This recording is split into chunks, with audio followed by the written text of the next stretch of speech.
Follow us on Facebook at Daunta A. Long. Follow us on Instagram at Daunta Long. Follow us on YouTube at Daunta A. Long. Thank you for tuning in to Long Talk.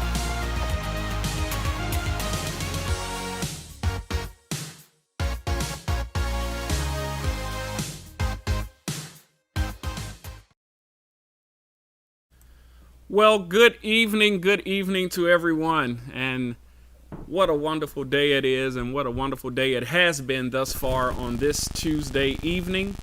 And on this evening, I'm so glad to have yet another opportunity to be with you, the Long Talk audience, on this evening. Again, I trust you've had a great day and your week has gotten off to a good start, and that you're ready on this evening for another conversation of Long Talk.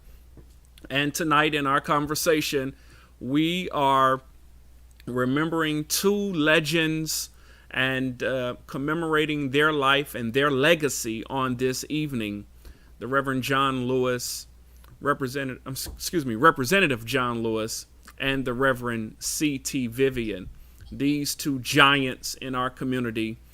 We are taking the time on this evening to remember their lives again, and always never forgetting their contribution to our community and to the world at large. And so again, tonight, this show is dedicated to their memories, and we pray that tonight's conversation will continue to lift up their legacies in the days to come. All right? All right. Well, listen, as always, for many of you that are watching, maybe even for the first time, I will ask you, if you will, to please follow us here at Long Talk. And we can be heard every Tuesday and every Thursday evening at 7:30 p.m. Eastern Standard Time. So please, if you will, if you're watching, no matter which platform you're on, if you're on Facebook, go ahead and like and share, if you will. Share this conversation tonight, this meaningful dialogue, which I believe will be just a wonderful blessing to somebody or a group of people's life if you take the time to share it. Also, if you will go to YouTube, where we're streaming tonight as well, and you will please subscribe, and also if you will hit that notification bell so that you can be made alert each time that we are live here on Long Talk. And then for many of you, I'm going to ask you, please, to always stay connected with us. If you will, go to Instagram, Daunta Long, go to Twitter, Daunta Long, and this will keep you up to date, where you can also see clips and also see past conversations on these various platforms, that you can always stay engaged with what's going on here in the life at Long Talk. And so again, I am thankful for this opportunity to have all of you signing in and sharing with us on this evening. And I appreciate you taking the time to come in and be a part of this conversation.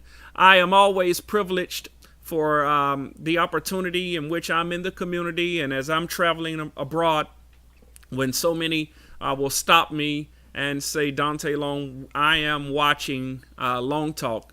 And I do this from time to time, and so I will ask you, ma'am and sir, if you don't mind, while you're watching, go ahead and comment and let us know where you're watching from. Just let us know the city and or the state, or as we now know, whatever country you're living in. We're so thankful that Long Talk, our footprint has been expanded to reach into other continents, other countries, and we're so appreciative. So if you will, just take a moment as you watch this to please share the region in which you're watching from, the city, the state, or the country. And we are so appreciative, again, for each of you that watch. All right? All right. Thank you again, and I appreciate it. Remember to follow, like, and share. As I always say that, because so many will say to me, Daunta Long, when did you have this one on? When I heard that you had this one on. Is it true that you all discuss this and discuss that? I get so many calls, so many messages, and that's why it is so imperative that you help us here at Long Talk to get the word out. All right? All right. Well, tonight I am so privileged. I say that each time because every time that one of our guests comes on and shares with us, it's always a privilege. And so it is a privilege tonight to have one of my long-time friends. He's not only a long-time friend, but I deem him as a brother. Why do you deem him as a brother, Daunta Long? Because for nearly 4 years, we shared the same residence. We were roommates. We were friends. And now we are indeed brothers. And tonight, my brother is on because I couldn't think of a more appropriate individual to talk about where we are as a community and to help us tonight in honoring these two giants that could come on and talk from a wonderful perspective, historically and futuristically. And so tonight, friends, would you please help me welcome to the Long Talk audience my friend, my brother, my former roommate, the Reverend T.A.J. McBride. God bless you. God bless you, friend. How you doing, man? Now, Daunta, listen. First of all, I want to just correct one thing in your introduction. There are several people in this world who probably could be more qualified to talk about these legends' life than me, but I'm honored that you have me here. Secondly, you got to tell the people the truth, Long. The truth is, not only were we friends and brothers, but we were spades nemesis as well. And I don't think you ever beat us in a game of spades yet. But, we love you and we're happy to be here tonight, brother. Absolutely. Friend, I don't know if you can hear, but I hear a little echo. Do you have your another device on, perhaps? No, I don't. Okay. Just before we get off, let me know in the comments if you hear an echo or is it just me that may hear an echo tonight. Friend, I'm grateful again that you took the time. How's everything going for you? Man, life is good, Elder. We trying to maintain and keep our sanity in all this, crazy times as things are changing. We just trying to keep our head above water, stay focused, stay positive, stay blessed. Okay, great. There you go. I've got you better now. I've got you better. All right, man. Well, listen, I'm happy that you're on tonight and that you are taking the time to share with us. And as I said, on the heels of the recent deaths of these two giants in our community, the Reverend C.T. Vivian, long-term civil rights activist, long-term preacher of the gospel, and Representative or Congressman John Lewis, pioneer in the civil rights movement, also long-term politician right here in the Metroplex of Atlanta, Georgia, and just an all-around giant of a man. You and I both have had the privilege of meeting him and being in his presence on several occasions. You have a very funny story about the time you all were at a restaurant. Just quickly, favor us with a little humor, McBride, if you will. First of all, let me say,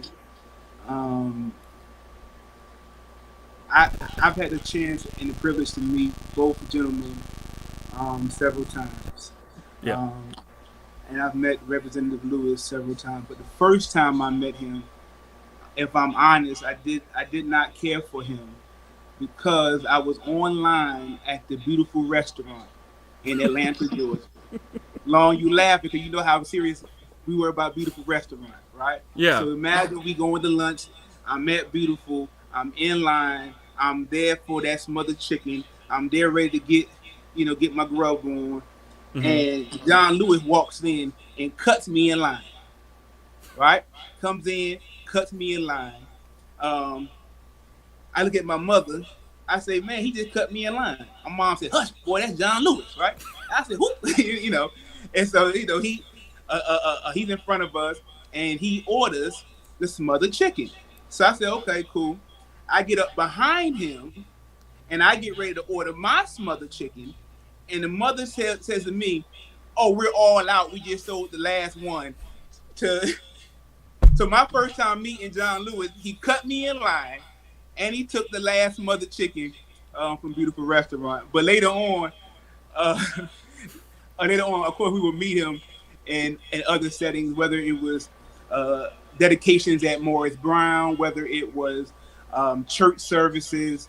I had the privilege of meeting him here in Philadelphia. He came a couple years ago for an event. I was able to meet him there, and I think meeting him then probably was the most significant because, as we grow up in Atlanta, we see these guys growing up, right? And we're Absolutely. kids, and so we're looking at them, and they are taught to us, especially growing up in Atlanta.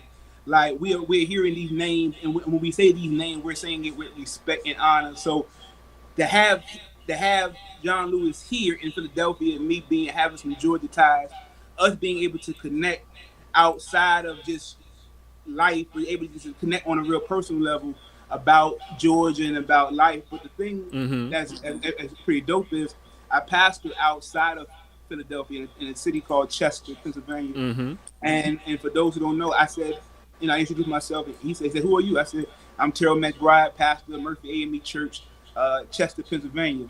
I'm not going to lie and say, "Oh, he knew who Murphy was, or he knew who I was," but he said, "Oh, I know about Chester," and he began to tell me stories about Dr. King. And for those who don't know, Dr. King studied and spent time 3 years in Chester, Pennsylvania, and served as an associate pastor at a church, a local Baptist church in town, Calvary Baptist.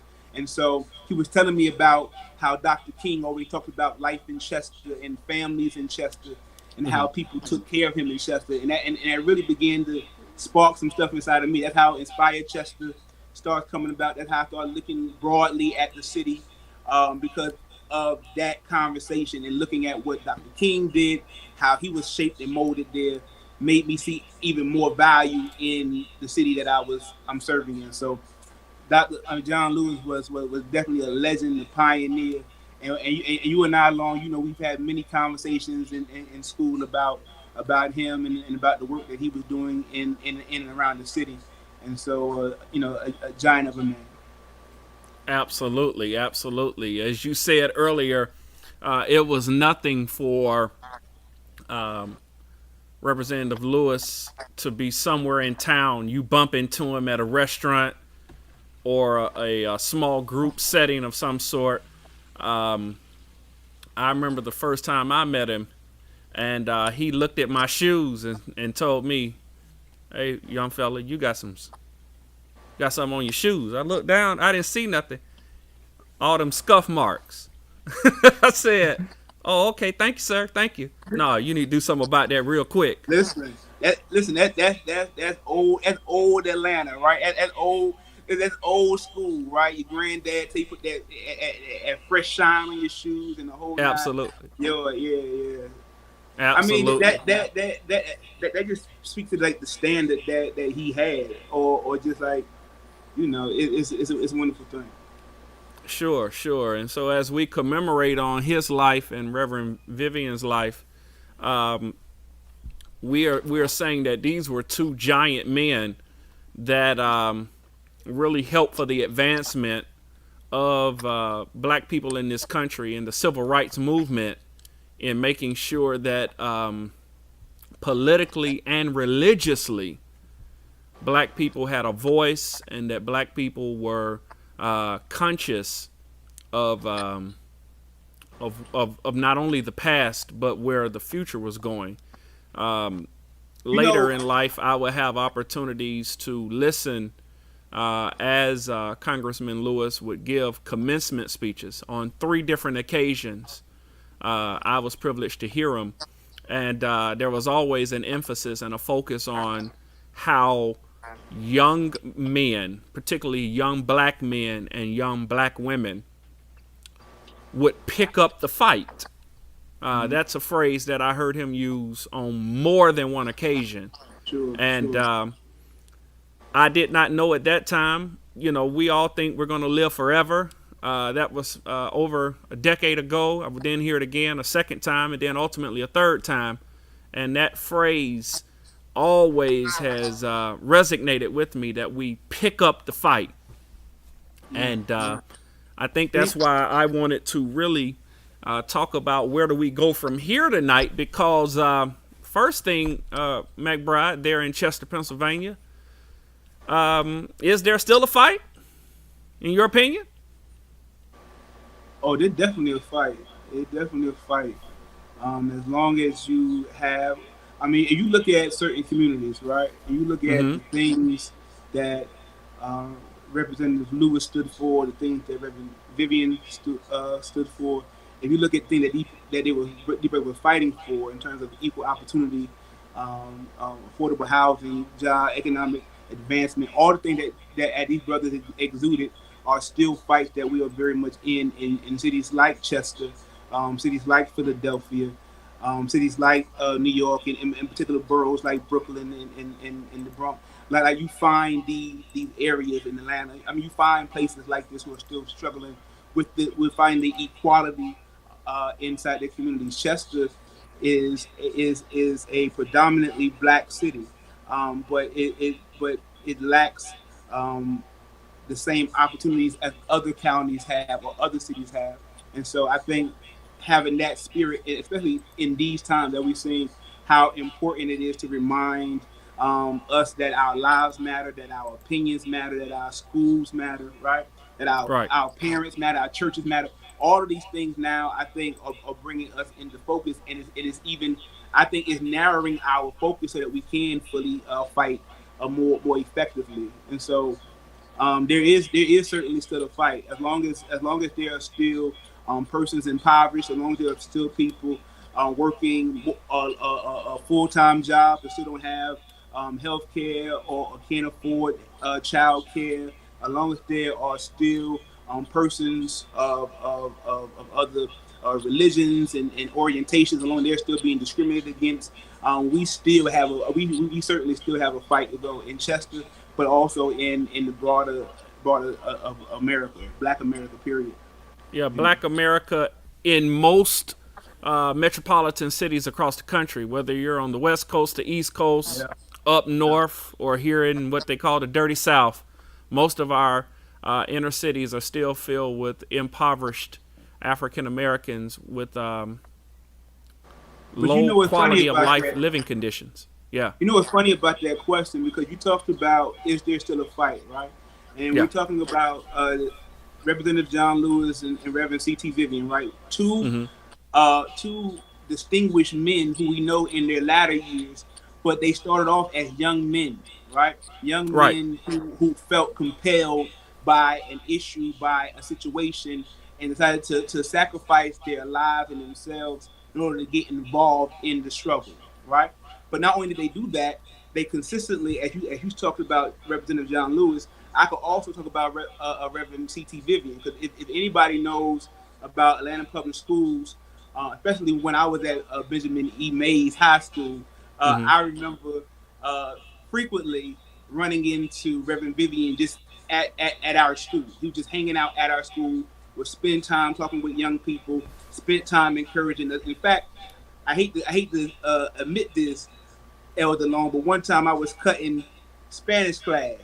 I was cutting Senorita Duke's class. God rest her. So I love Senorita Dukes, right? I was cutting her class, and I turned you turn the corner, and I ran right into Reverend C.T. Vivian. Listen. He asked me where I was supposed to be. I said I was supposed to be in class. And he said, how you expect to go somewhere if you can't first handle being in class?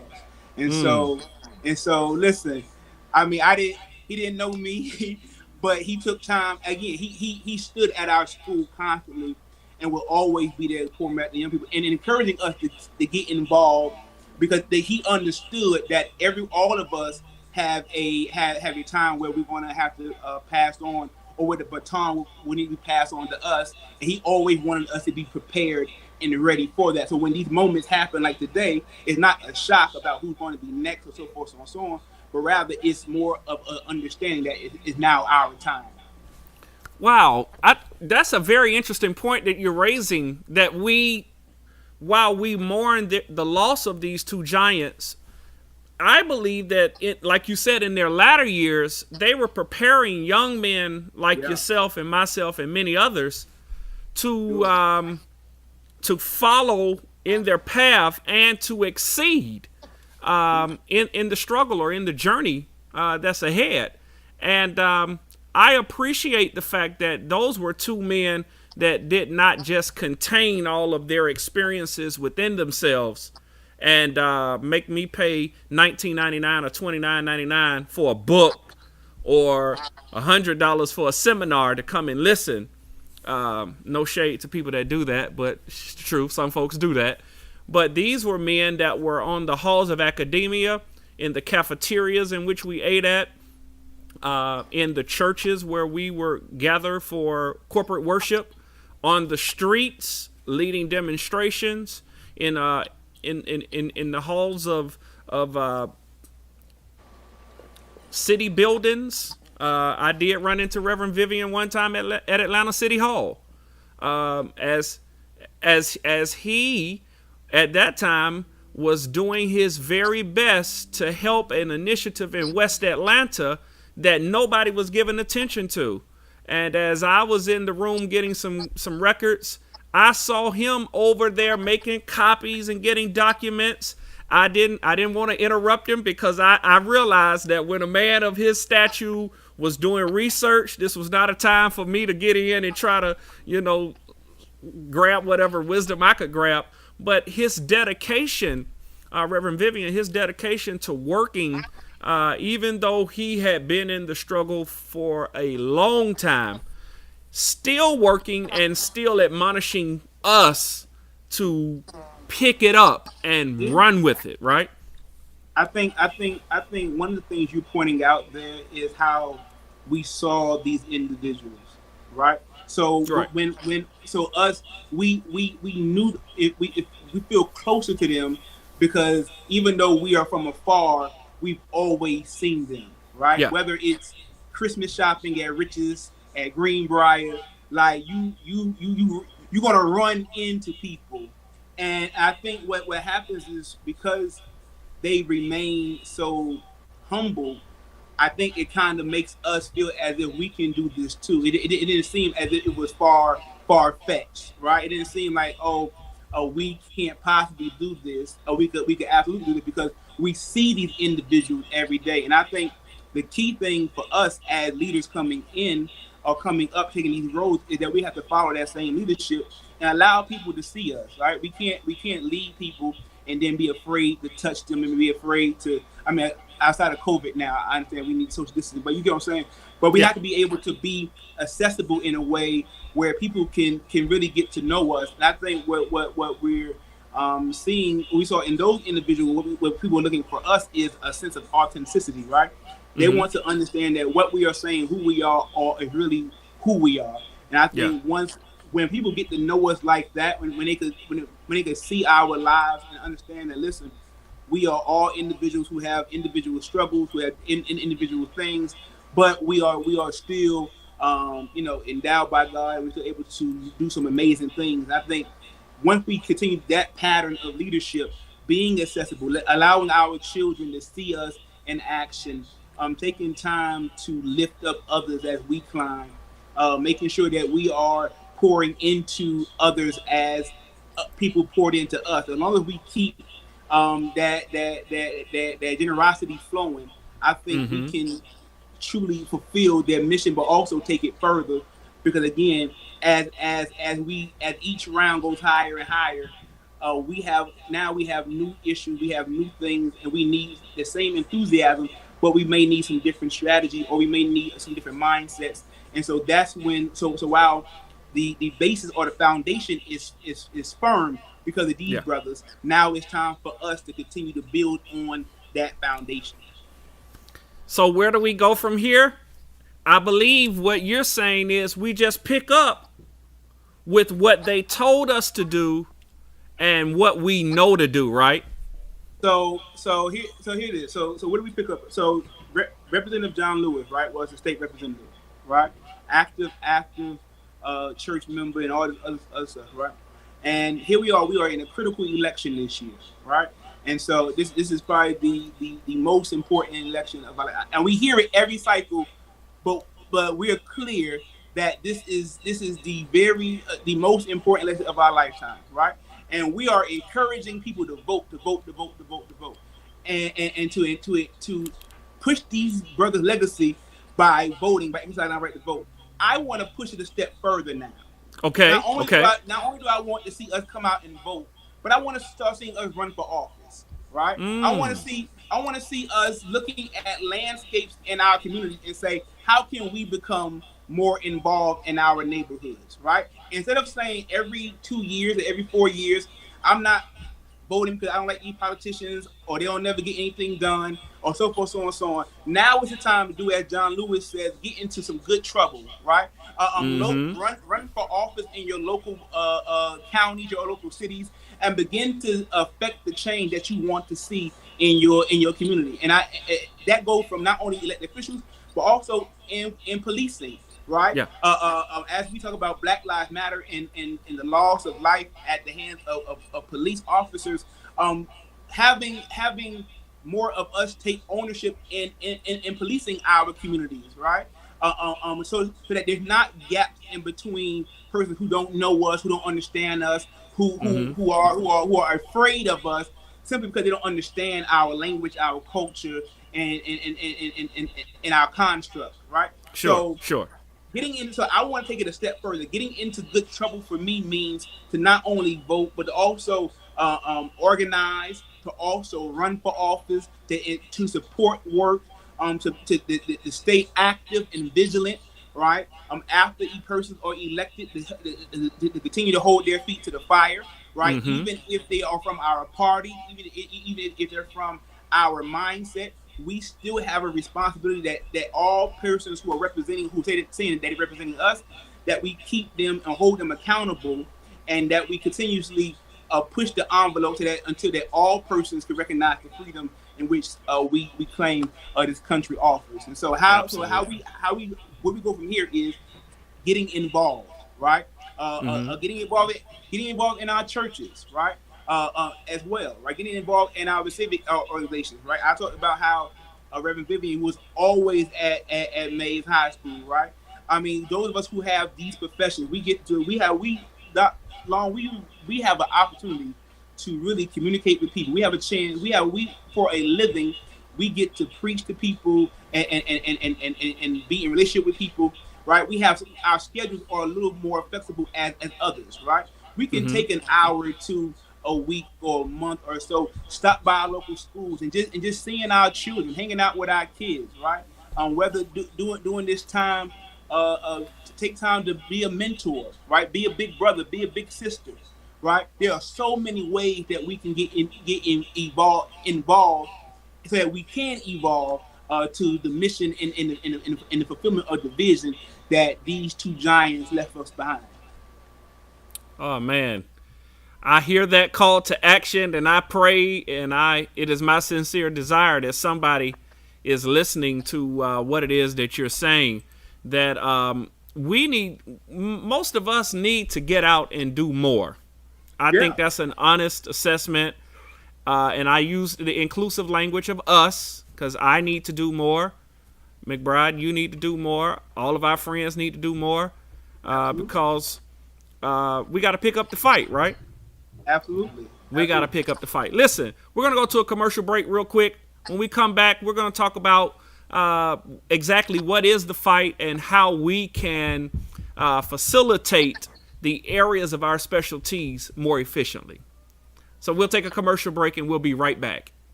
Equality versus equity. Equality means every child gets a pair of shoes. Equity means every child gets a pair of shoes that fit. That means every school district has to meet every student's individual needs. I'm Jerry O'Green with the Black Student Advocate. We advocate for Black employees and Black students within the K-12 school districts. We hold school districts accountable to make sure that Black students and employees are in a fair and equitable workplace. All right. We're so happy to be back here on this evening with our very good friend and our dear brother, the Reverend T.A.J. McBride, Senior Pastor of the Murphy AME Church, Chester, Pennsylvania. Today, you are sharing with us and really coming out of the gate swinging, calling for more action in our leadership. That, as you said before the break, some of us need to run for political office. Some of us need to engage more in the school system. And many of us need to do more with just spending quality time engaging and interacting with those in our community. Right? Absolutely. Absolutely. Right. And so, listen, if you're just joining us tonight, again, we're on Long Talk, commemorating the life and the lives of these two giant men, the Reverend John Lewis and, excuse me, I keep calling him the Reverend. because now he was a reverend too now. He was a reverend. That's right. Never. Although he never. Respect his call. Yeah. He never said it out much publicly, but he was indeed a reverend. And also the Reverend C.T. Vivian. And these men were giants in our community here in Atlanta, but most of all across the country and across the world. And tonight our conversation is, where do we go from here? What are we doing? What should we be doing? And how can we do it better? McBride, you said it just a moment ago, but I want to dig in just a little deeper. When we're talking about what can we do, I'm looking at something right now that really is, I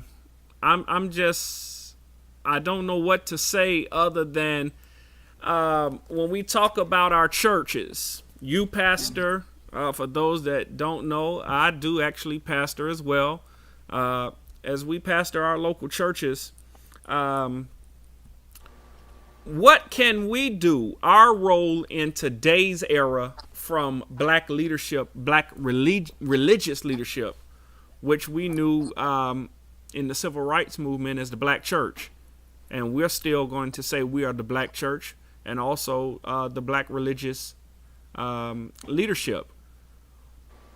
What can we do more effectively?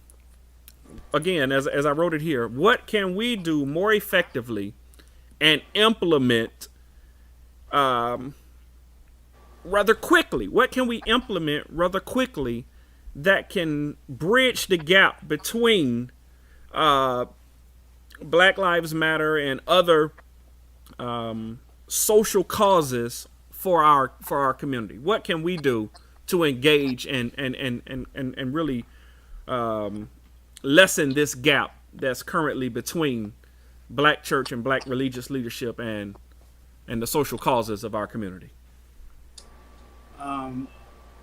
Bishop Reginald T. Jackson, the Bishop of the 6th Episcopal District, Georgia, he always says this phrase, the world at its worst needs the church at its best, right? Yeah.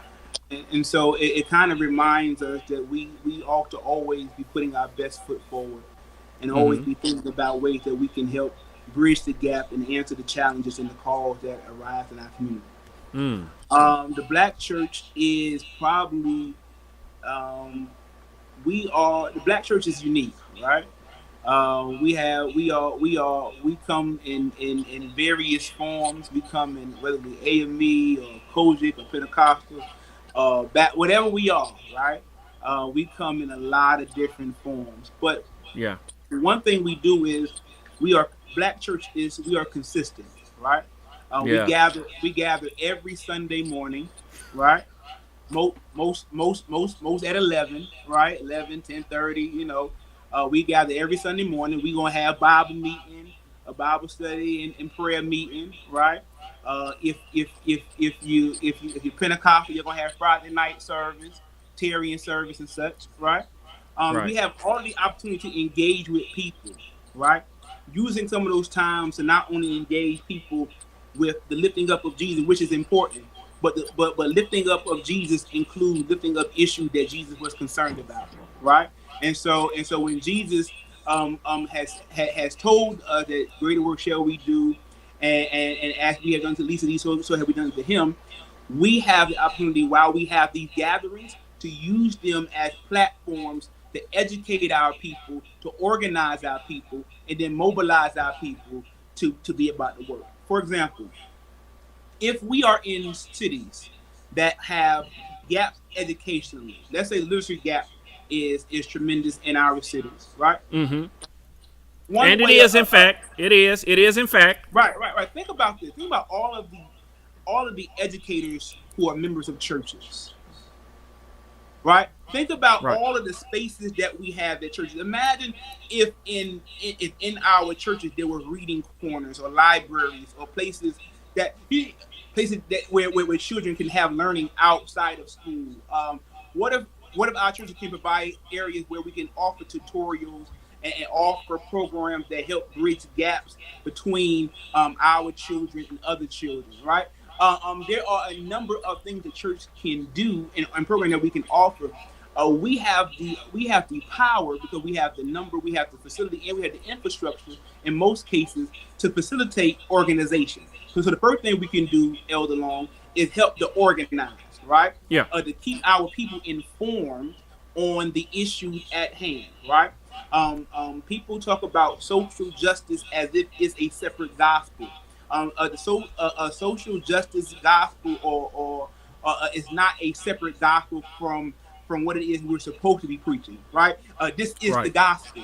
The gospel is we ought to be concerned about the welfare of our sisters and our brothers, right? The New Absolutely. Testament church was formed around the idea of people being in collective unity and living in community and not having any lack between them, right? So people sacrificed and gave so that everyone could have part of. What the black church can do is we can do more sacrificing, right? We can begin to not only and so many of our churches do so many wonderful things already.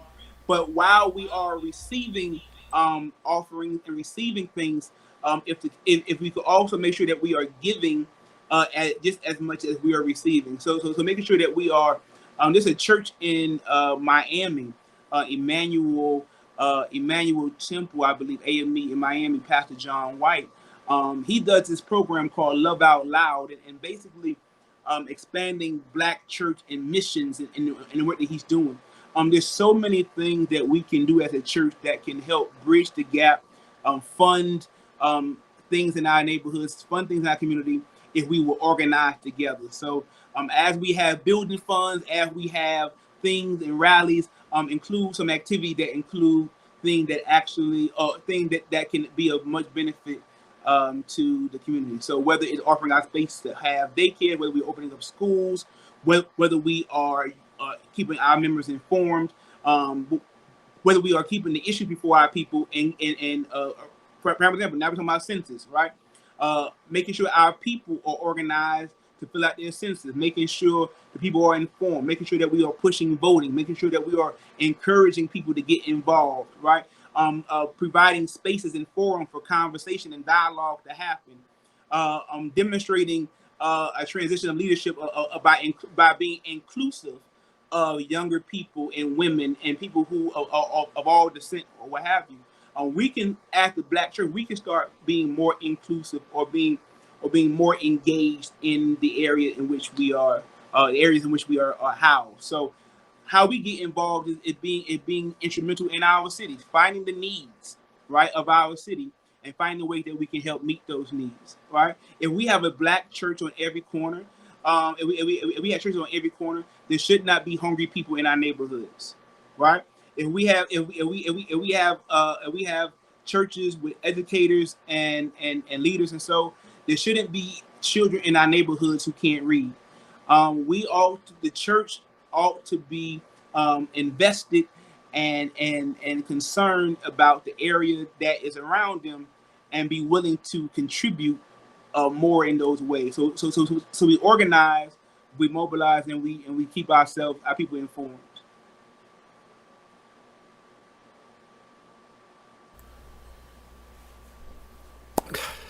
Organizing.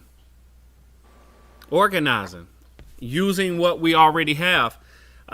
It's funny you bring that up because we've had several guests prior to you coming on, and one in particular, you remember the Reverend Michael Malcolm. You remember studied with us at Beulah Heights University. Yeah. Shout out to Malcolm. Yeah, absolutely. Oh, man. Malcolm was talking about making sure that we don't feel overwhelmed, Yeah. but using what we have and partnering with other people who may already be doing it. And as you said so beautifully, most times we're the one with the space, our buildings. We have the buildings for people to assimilate. And so if many of us will just open our doors to groups that are already doing it, if we don't have the resources to do it ourselves, but it will enable more progression to take place and more individuals to become engaged. McBride, this is as much about bringing more people into the conversation as it is anything, because we still have so many people that don't know, don't have a clue, don't care. And if we can bring many people back in or introduce what it is, what we're trying to do, I'll never forget. There were persons the very first time, and I'm so embarrassed to say this, but there were persons the very first time I was at a commencement service, and one of the brothers leaned over to me while Congressman Lewis was up talking and giving his address, and the brother said, "Hey, who is he?" And I didn't want to but I had to stop in the middle of his commencement address and say, "Man, that's John Lewis. That's the civil rights icon. Pull your phone out, Google him up. That's the guy who gave the speech before Dr. King gave the I Have a Dream speech. That's the one that was struck on the very famous Bloody Sunday, Edmund Pettus Bridge." He said, okay, yeah. That's him for real? Yeah, bro, that's him. So we got to educate because we can't assume everybody knows, right? Listen, first of all, where was that brother from? Was he a local brother? I don't know. He was just sitting next to me. That I can't even remember. It was about 15 years ago at a commencement. I really can't remember, but I was just mesmerized that he did not know. No shame or no shade. You know, here's the thing. So I remember a couple years ago, my daughter, we were still living in Atlanta, right? Mm-hmm. And she did a social science project on Bloody Sunday, right? Sure. At the time, her mother's office was in the same building as Congressman Lewis's office or something to that nature, right? Okay. Either way it go, we was able to connect Jaslyn to interview Representative John Lewis, and so Jazz did this whole project on and was able to talk to him directly and to get his first take on that movement, right? And do all those things. I was so impressed because she wanted to learn more because she had so many questions, and I said, well, why don't that be your research project, right? Because while I was a younger father, there were just some things that I just didn't know either, right? And so we were all learning together. And I think it's our responsibility as parents that if we don't know the answers, that we go help our children seek the answers and help find it with our children, so we can educate ourselves together, right? It's important for as you have sons, and I have a daughter who's older, who's in college. It's important for me. It's important for me to instill in her that she knows that she didn't get here by herself, right? That there are people or individuals who came before her who were pivotal to where we are today. I give you an example. You remember, and back during the Iowa caucuses, right? Mm-hmm. Remember during the Iowa caucuses when President Obama, the first year he ran, and you remember in Atlanta, people. I mean, Black people. Period. We loved him. We believed in him. Right? We liked him. but we didn't necessarily believe that he could win. You remember? And Yeah, so we counted him out before he even got started. we counted him out before he even got started, right? We started saying stuff like he's not black enough and so forth, so on, so on, right? But you remember during the Iowa caucus, there was a watch party at a restaurant in Atlanta, right? And at that watch party, there were several, key Atlanta figures. Anybody who's familiar with Atlanta, anywhere you go, there always gonna be key figures everywhere, right? Sure. So we were watching the returns, and at the time, Reverend Joseph Lowry, another legend, icon, right? Reverend Joseph Lowry was sitting there, and anybody who remembers Reverend Lowry, you remember that he always had a joke, always was very jovial, right? Always had something funny to say to people when talking. I remember though distinctively after the Iowa caucus, after President Obama won Iowa, I remember the room kind of like people were shocked, right? But I remember Reverend Lowry saying it was worth it. He just kept saying it was worth it. It was worth it. It wasn't until that moment that I put like because we're so used to them, right? We're so used to seeing them at our cookouts, at our churches. When it's not until he says it was worth it that I looked at him and said, "That's right. You fought for this. Like you are the reason why we are able to have this moment, right?" And to share in that moment as he is watching the fruit of his labor come and pass, and I have the opportunity to watch his face, right? It reminded me how important it was for not only for people like myself, but all of our people to know who our leaders are. Like, it's important to understand, yes, our rappers and our entertainers, and we love all of them. I'm not throwing shade at any of that, right? We love entertainers and stuff like that. But we need to also make sure that our children, our daughters, our sons are educated on the sisters and brothers who paved the way for us to be here today.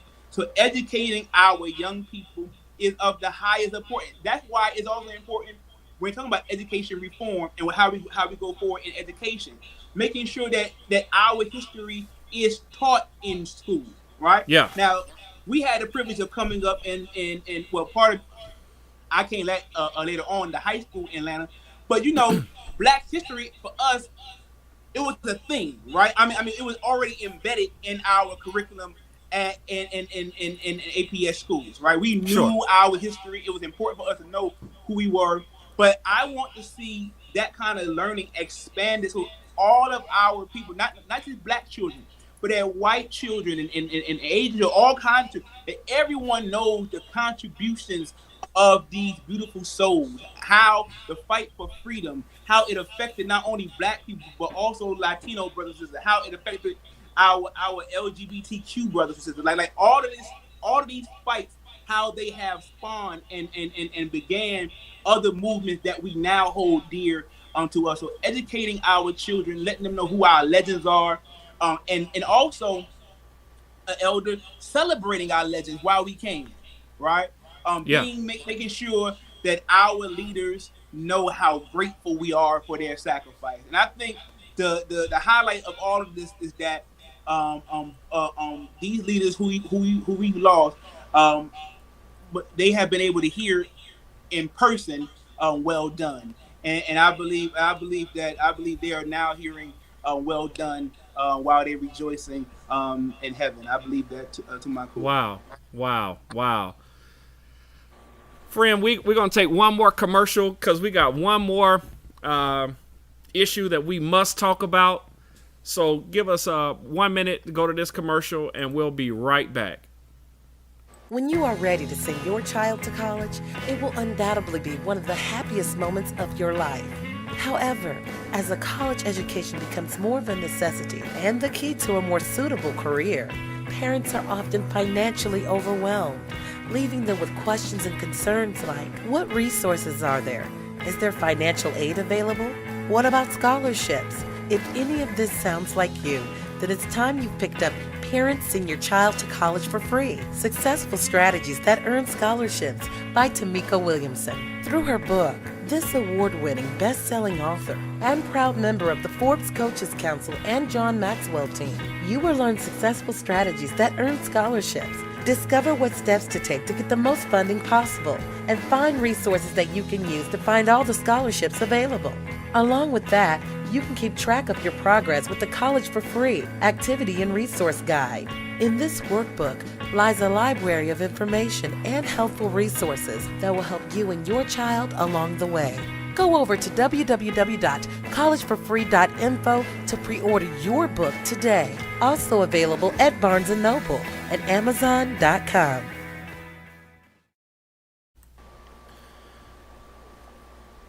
Tonight we are here once again sharing with our friend and our brother, the Reverend T.A.J. McBride, Senior Pastor of Murphy AME Church, Chester, Pennsylvania. Man, it feels kind of weird saying that. But listen, listen. I've been here for 8 years. It's still weird for me too, brother. It's still weird for me. I'm still waiting for you to knock on my door. To my lawn. Let's go to Miss Ann's and get something to eat, right? Listen, although if we're shout out to Miss Ann's. Shout out to Miss Ann's. Shout out to Miss Ann's. But another Atlanta legend. Listen. There was nobody like Miss Ann, right? Miss Ann was a legend within herself. And the stuff that we learned from Miss Ann, we can't repeat it on your airwaves. But Miss Ann, if you touched that door before she was ready for you, you remember Miss Ann used to go off. So shout out to Miss Ann's. You know and if you sat at that counter longer enough, you were gonna find out about black politics in Atlanta and how she had the inside scoop because she had fed most of them. She knew everybody. She would talk about, she would call Maynard Jackson by his first name. Oh, yeah. I remember Maynard. And she would just talk about, Maynard. Right? Yeah, absolutely. Our dear nutritional genius, Miss Ann. Now, we love Miss Ann, but listen, wasn't that nutrition about that ghetto burger? It was good, though. It was good. It was good, though, but wasn't it? Yeah, it wasn't nutritional, bro. Absolutely, man. You're right. But listen, man, before we go, we want to tackle this last issue. As I have wanted to ask you this, because I know this is very dear to me and very personal to me, as well as you. You and I both have engaged in our local school systems. Yeah. You're doing it there in Chester. I've done it in my county and in multiple counties. With the educational factor of the fight, I believe is the biggest component to us being able to deal with this fight adequately. What can we do to properly prepare our brothers and sisters as we continue this fight for justice? So, listen, I not only have I served in the education system as a volunteer, but I've also worked in the school system, right? I've worked with schools and so forth. One of the things we see in most of these communities where we have these problems, these issues, right? And sometimes I say, what comes first, the chicken or the egg, right? But education is the foundation for every person. And so if our children don't have access to quality education or educational resources, if we don't have advocates speaking up on our behalf, if we don't have persons who are educated on IEPs and special education and on your behavioral health rights, if we're not up on our game on what it means to make sure that our children have that the resource gap isn't so big, right? So we have a responsibility to kind of monitor those things, but also to work on behalf, make sure that those things are happening. For example, if a child is in our school systems, right? Let's say they're there from kindergarten to 12th grade, right? They're in school from kindergarten to 12th grade. They have been in a school system 12, 13, somehow some people in pre-K 14 years. It's been 14 years that the training of young people in the future of our communities are in the hands of educational professionals, right? So it's important that for that 14 years of training, that we make sure that during that time frame that our children are exposed to some of the best teachers that we have. Um, for example, we talk about how we get involved, right? Having more people go into the field of education, right? Having creating more Black teachers, seeing more persons getting in, becoming more educational professionals, more principals and things of that nature. We could do that. But education, it all starts with education. It all starts with the school. If our children aren't properly prepared, then they will never, they'll have a hard time catching up and advancing to the level that they can. If you, wherever you see lack of educational opportunities, you also see high poverty rates. You see high crime rates. You see high jobless rates, right? We see all of these things happening in these communities around where we see lack of educational resources. At some point in time, we have to recognize that one of the ways that we can help close the wealth gap or close these gaps is by closing the gap educationally. That means that making sure all of our schools are funded properly, making sure that schools in our neighborhoods aren't just funded based upon taxes of that local community, but that there's other additional funding to make sure that all students have access to extracurricular activities such as music and art and sports and things that make a person a whole, a well-rounded individual. And so, as a church, we can encourage more young people to get involved in becoming educational professionals. But we can adopt schools, right? For example, imagine in Chester, we have 130 some odd churches. That's just in Chester, Pennsylvania, right? In Chester, Pennsylvania, we have 130 churches, right? Imagine if those churches, if we took up the burden to help provide resources to schools that they may not normally get. For example, you and I, we were raised in church, right? And most of the things that we learned how to do or who we become in life came from opportunities in the church, right? Yeah. So whether it was music, whether it was learning how you play the organ or in the drums, right? We learned how to do this in church. I learned that I was somebody, that I could do something in the church because I had a mother who told me I could, right?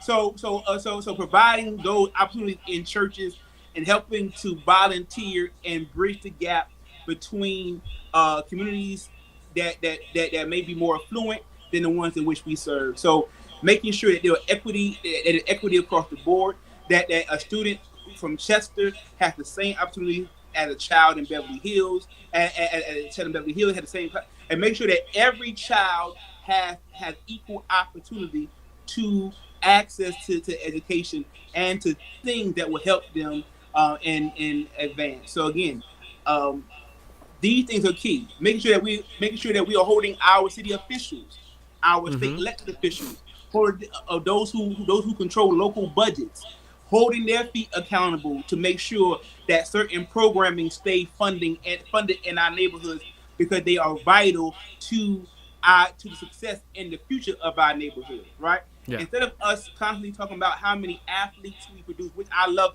athletes, or we love sports and all that stuff, but equally, all of us.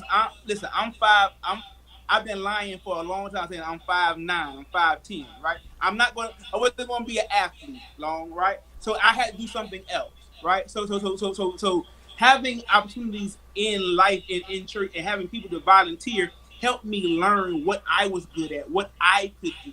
And so what the church can do more in this fight educationally is helping children see their potential, providing educational resources for them, even on Sundays while we're gathering. Perhaps when we're having our children's church, making our children read with us, right?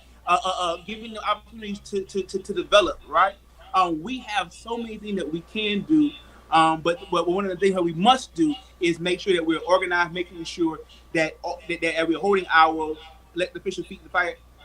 By the way, most of these elected officials, again, it's not a badge or anybody who's elected or anything like that.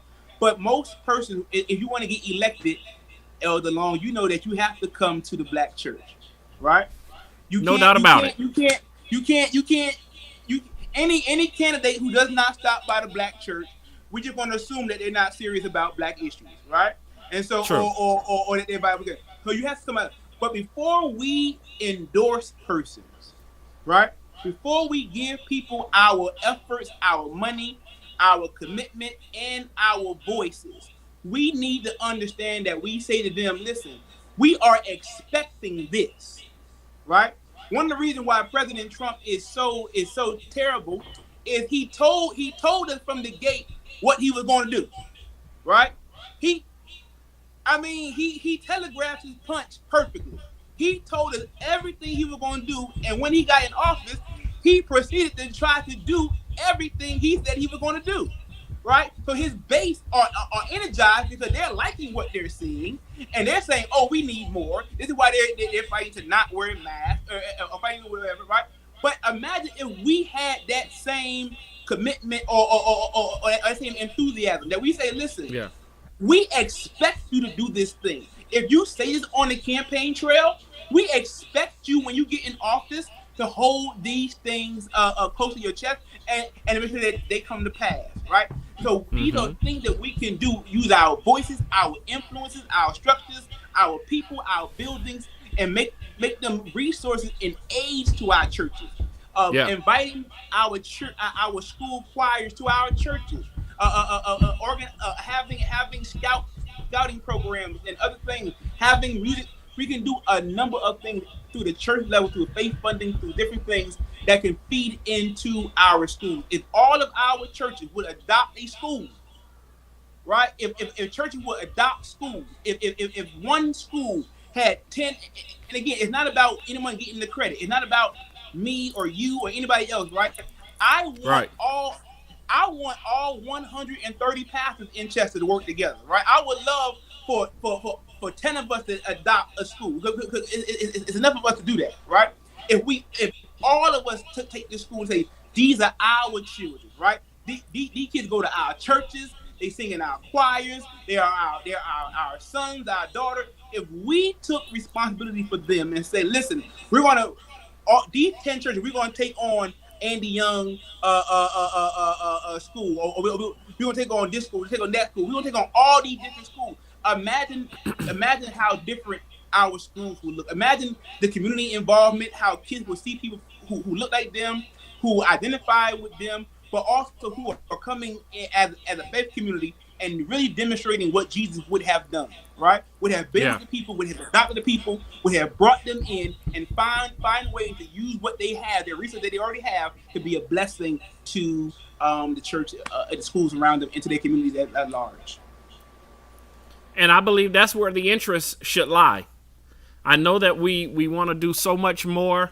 We want to change this. We want to alter that. But you and I have talked about this for over a decade. When the black church connects with the black school in the community, I believe that we unlock the door of the mystery of success. Right? We unlock that door of mystery to success, because when we are able to do so, we can help children in so many ways. Absolutely. So many ways. We don't have time.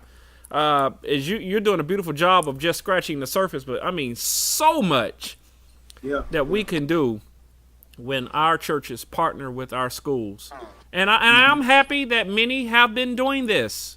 I don't want to paint the picture that many churches have not been doing this, but there's always room for more or improvement, if you will.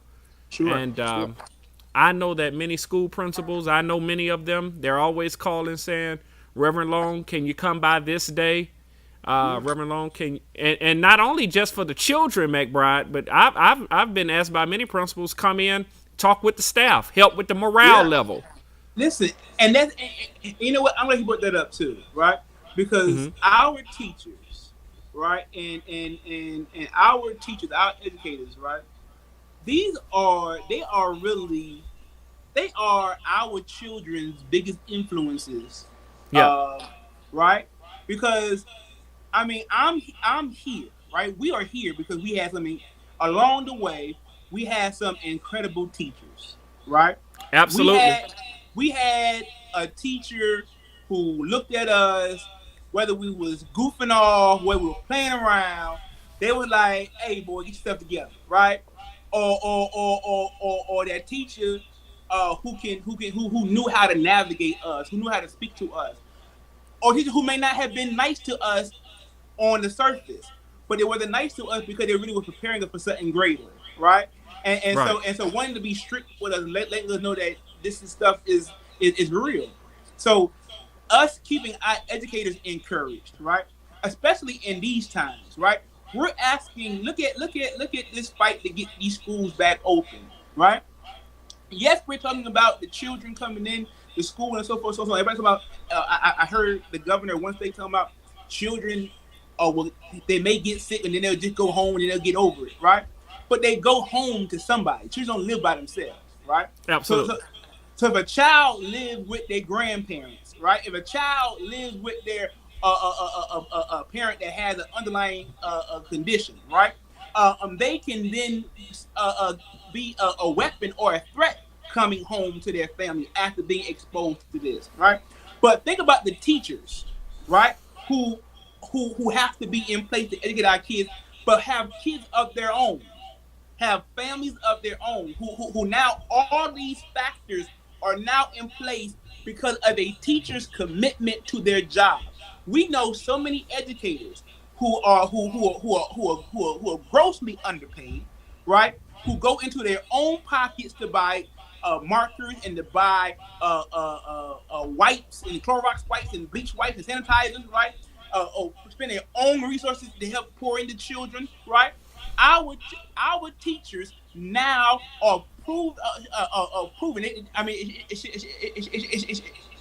should already be proof that they are essential, but it's even more so now than ever that we can't make it without our teachers, right? We can't work, our economy can't move, nothing can happen without our educators, right? And so I hope this means that this would incentivize persons to pay our educators more, to invest more in quality teachers, to make sure that teachers who are coming out of school don't have a large amount of debt who are serving our children, right?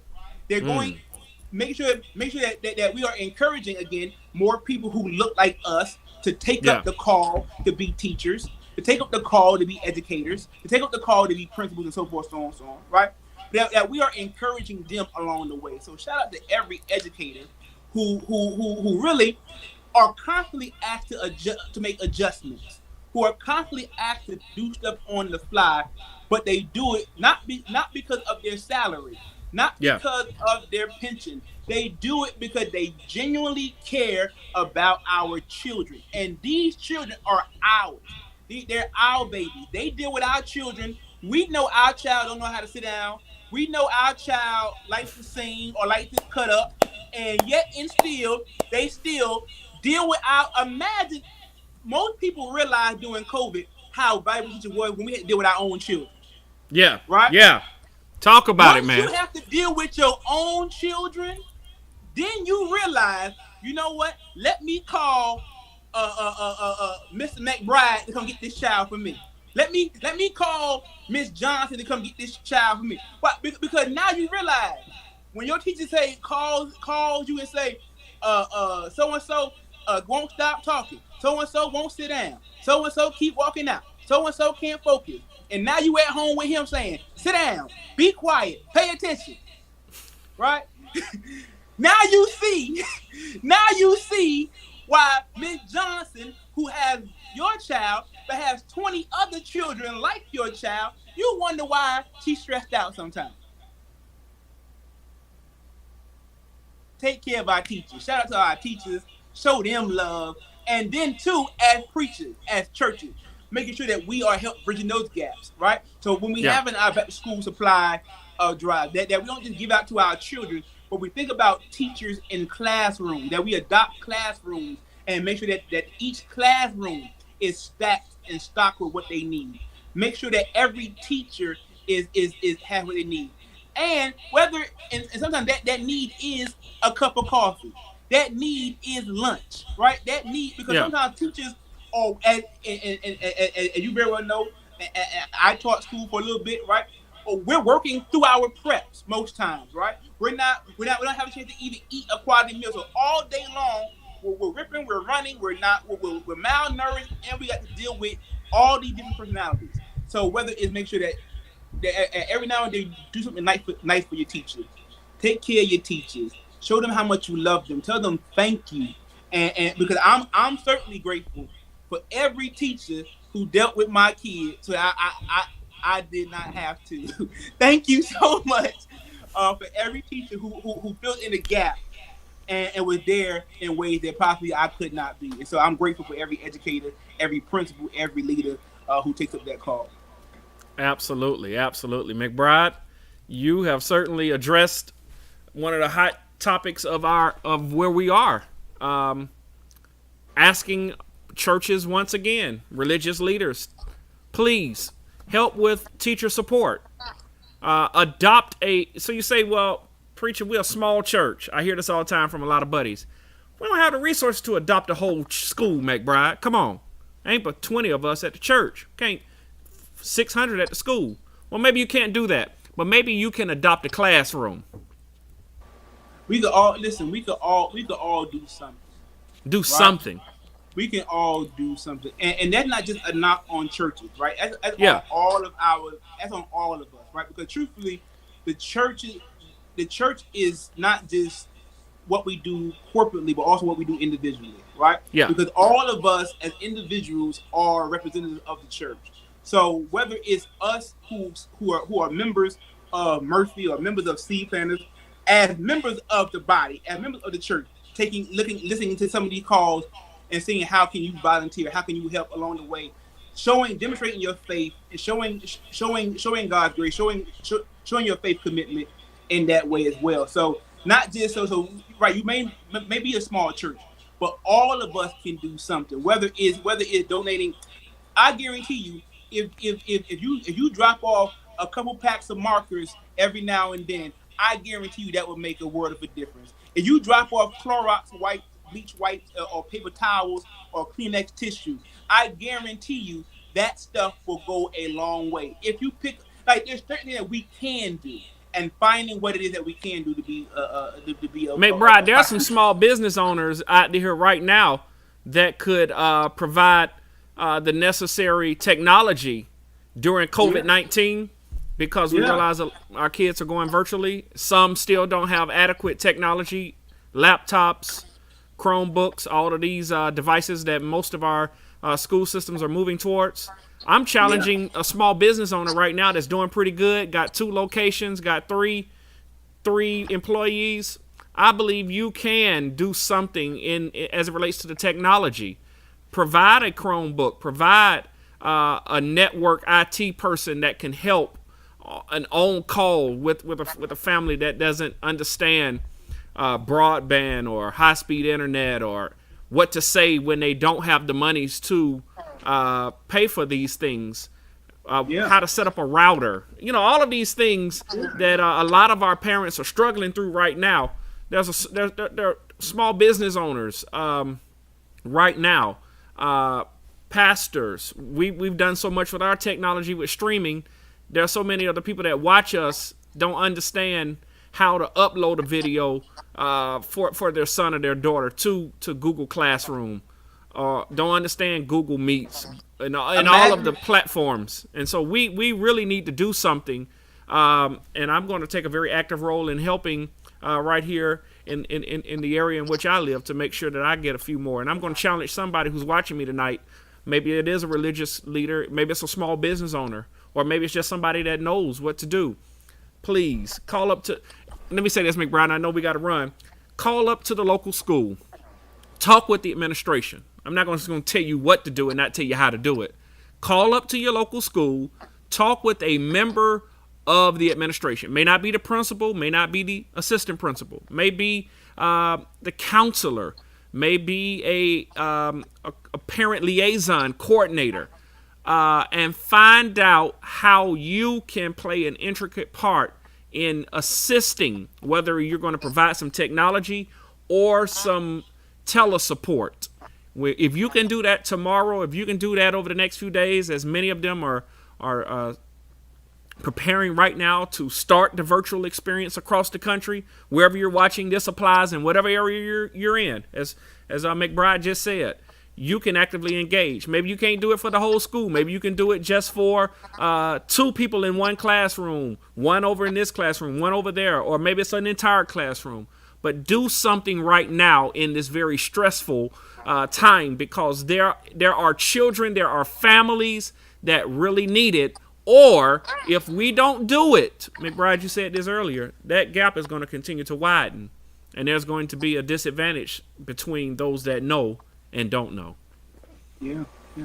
And I say this long as we started off talking about CT Vivian, Representative Lewis, and we can call the names, of all of the leaders before us, right? The women too, the sisters in the movement, right? Yeah. And because so often we forget our sisters and contributions of Black women, the role that they've consistently played, even while being undervalued and underappreciated, even in our own communities at times, how they still continue to show up and to fight alongside of us. But as we picked up with the words of Representative John Lewis, I think we all talk about is getting in that good trouble, right? Finding good trouble and get into it. And so basically what we're asking all of us who care, all of us who love, all of us who are deeply concerned about the advancement of our people, of all people, people who are concerned about our communities being better, our nations being better, our cities being better. All of us who care about these things, let's get into some trouble. Let's get into some good trouble together. Let's organize together. Let's support each other, and let's lift up each other in these critical times. You're right, McBride. You're right. Friend, thank you so much for taking the time to chat with us tonight. Daunta, I appreciate you, brother. I appreciate you, man. Man, I don't know what I'd do without you. I'm appreciative. Man, you know how it is with trying to do what we do. We're always evolving. We're always trying. We're always looking to do more. And on the heels of the passing, yeah. I mean, you're doing a good job, though, Long. I mean, you're doing a real good job keeping the conversation going. And I want to make sure I say to you how proud I am of you. How you have constantly, you have been consistently pushing the envelope and staying on the forefront. You will recall while we was in school, we would talk about some of these things that are happening in the world then, right? Yeah. And we thought, we just knew that we had all the solutions then, right? I remember you and I going to a few churches in the city, and we would say, man, Black folk ain't showing up to watch no screens, right? And now all we do now is watch church on screens, right? Yeah. And so it's like we have been having these conversations for a long time, but to see you in this moment, utilize your tools and your platforms and your knowledge and your skills to help advance the conversations in your communities in your way, is very important. So I don't want you to demean what you're doing, brother. This is a wonderful platform, and I'm grateful to be here tonight. And again, I'm proud of you, of the work that you're doing there in McDonough, but also what you're doing to keep the voices of regular people and the people who are working on behalf of our people, keeping these voices heard and keeping the message and the education being spread. So, Long, this has been a wonderful experience. I'm so grateful to be here. We didn't talk so long. I forgot to turn the light on behind me, so it looks like it got dark behind me. But I promise you, I paid the light bill, so we're good. But Long, this was good, brother. I appreciate you. Man, I appreciate you, man. I really do. Your kind That's words. Love, man. That's love. That's love. Yeah. Much love to you and the fam there in Chester, right outside of Philadelphia, man. Appreciate you. We're gonna get up. Man. We're gonna get up there. I've been saying that for a couple of years now. We're gonna get up there after COVID-19. You've been saying you coming up north. Listen. I don't think. As I said before, man, I think those years that me and my man Collins was whooping up on you with Bill and Spades. I think some of that the animosity still lays, man. You ain't been up north yet. I've been up here by myself. Y'all don't come see me up north, man. But now, for real, long, please make your way up here. We would love to see you, man. Man, friend, I'm on my way. Really, I am. Thank you so much, friend. Thank you so much. I'll hold you to it. All right, man. All right, Take man. care. Love you, bro. All right, love you too. All right.